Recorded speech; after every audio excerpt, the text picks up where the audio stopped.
दंश न्यूज, दलित पीडित व शोषित जनतेचा खणखणीत आवाज। काही सांगायची या ठिकाणी फार मला या ठिकाणी जास्त वेळ घ्यायचा नाही आहे, पण देवेंद्रजी मला आठवतात 1992चा काळ, त्या काळात मी छत्रपती सेनेत होतो। 3 वर्ष नितीनजींनी 92 ते 95 चंद्रशेखर बावनकुळेंनी भारतीय जनता पार्टीत काम केलं पाहिजे। मी छोटा होतो फार, पण ऑटो रिक्षा चालवत होतो तेव्हा नितीनजीने मला घरी बोलून मनोहरराव सोनकुसेसोबत काम करायचो। नितीनजीने मला बोलू सांगितलं की तू भाजपाचं काम कर। 95ला तो दिवस आला, स्वर्गीय गोपीनाथजी आले, संघर्ष यात्रा आली। नितीनजीने मला हात धरून कोराडला येऊन माझं स्वागत केलं, मला पक्षात घेतलं। मला तोही दिवस आठवतो की सुनील केदारांनी माझ्या घराचे, माझ्या प्रॉपर्टीचे सारे पैसे अडवले सरकार आल्यावरही। नितीनजी तोही दिवस आठवतो की तुम्ही त्या दिवशी मंत्रालयात राज्याचे सार्वजनिक बांधकाम मंत्री, कॅबिनेट मंत्री असूनही मला हात पकडून त्या डेस्क ऑफिसरकडे घेऊन गेले।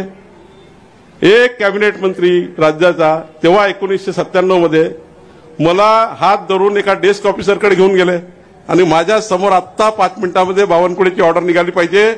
बघा, मला त्या दिवशी माझ्या घराचे 20 लक्ष रुपये माझ्या घराचे पैसे नसते मिळाले, तुम्ही घर बांधू शकलो नसतो, मी माझं जीवन सुरुवात करू शकलो नसतो, खऱ्या अर्थाने आमचं आयुष्य हे वाईट गेलं असतं आणि इथेही दिसलो नसतो।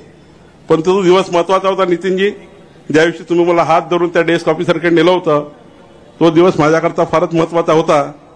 मला आठवतं तुम्ही मला घर बांधण्याकरता प्रोत्साहित केलं। घराच्या उद्घाटनाला पालकमंत्री असताना तुम्ही न जमत असताना तुम्ही त्या ठिकाणी आले। मला तोही दिवस आठवतो, 97ला तुम्ही जिल्हा परिषदेचं तिकीट मला दिलं। मला 2002चं तिकीट तुम्ही घरी बोलून दिलं। 2004ला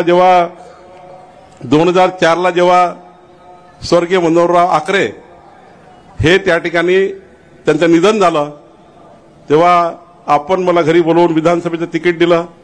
2009लाही मला पक्ष कार्यालयात जायची गरज पडली नाही, तुम्हीच त्या ठिकाणी तिकीट मिळवून देण्याचा प्रयत्न केला। 2014ला देवेंद्रजी तुम्ही अध्यक्ष असताना माझ्यासारख्या कार्यकर्त्याला पुन्हा सांगितलं की एकदा पुन्हा लढलं पाहिजे। नितीनजींनी तेव्हाही त्या ठिकाणी खूप प्रचंड ताकद दिली।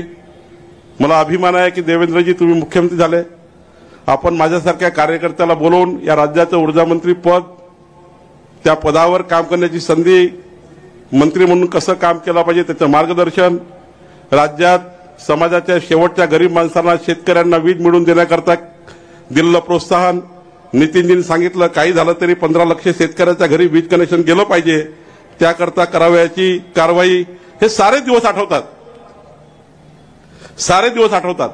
कधी कधी मी एकटा असलो की हे सारं आठवतं, भीती वाटतं। जुन्या काळात गेलं का देवेंद्रजी, कधी कधी भीती वाटली की मी आई महालक्ष्मीचा जमदेरा चालला जातो, दर्शन करून घरी येऊन जातो। खरं तर भावनात्मक दिवस आहे आणि देवेंद्रजी तुम्ही खरंच खूप ताकद दिली। नेत्यांना भारतीय जनता पार्टीत आणून नेता कसं बनवायचं हे नितीनजीकडे आपण त्या ठिकाणी शिकलो पाहिजे आणि नेतृत्वाला संधी कशी द्यायची हे देवेंद्रजीकडे शिकलं पाहिजे। जर तुम्ही संधी दिली नसती तर आम्ही सर्व इथे नसतो। नितीनजी तुम्ही तेव्हा हात पकडून आम्हाला पक्षात नसतं घेतलं तर आम्ही इथे नसतो। त्यामुळे तुम्ही दोघंही देवदुर्लभ आहात आणि तुमच्यासारखे देवदुर्लभ नेते आमच्या नशिबात आहे।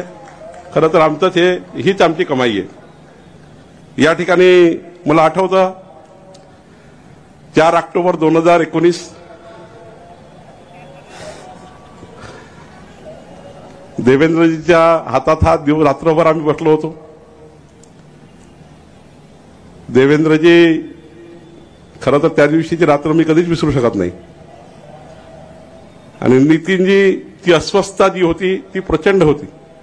4 ऑक्टोबरचा दिवस असा होता की आम्ही सर्व निराश होतो, अस्वस्थ होतो, पण ज्या पद्धतीने देवेंद्रजी आणि नितीनजींनी त्या दिवशी मला सांभाळलं, तोही दिवस माझ्या आयुष्यामध्ये फार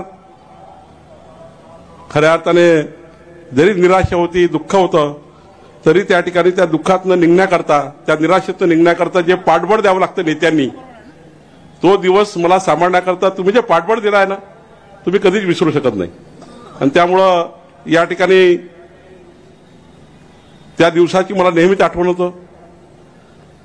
मला जेव्हा विधान परिषदेत तिकीट दिलं देवेंद्रजी तुम्ही आणि नितीनजींनी, निवडून आल्यावर ज्या पद्धतीने तुम्ही मला मिठी मारून कलेक्टर ऑफिस समोर ऊर्जा दिली, तोही दिवस मला आठवतो. देवेंद्रजी, आपण मला नितीनजी राज्याचा अध्यक्ष 12 ऑगस्ट 2022 तोही आठवतो. मला नड्डाईचा फोन आला की आपको अध्यक्ष नियुक्त किया जाता है. मला अमरावतीचे ते भाषणही आठवतं. अध्यक्ष झाल्यावर की होते माझ्यासोबत संजय कुठेही होते.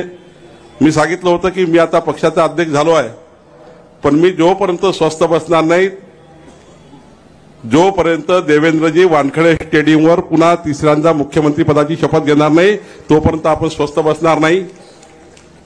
वानखेडे स्टेडियम बदललं, पण देवेंद्रजी मुख्यमंत्री झाले. खऱ्या अर्थाने तोही दिवस मला आठवतं. मी अध्यक्ष झाल्यानंतर माननीय प्रधानमंत्री मोदीजींना जेव्हा सदिच्छा भेट दिली, मोदीजींनी दिलेला कानमंत्री मला आठवतं. खऱ्या अर्थाने साऱ्या आठवणी देवेंद्रजी आहेत, नितीनजी आहेत.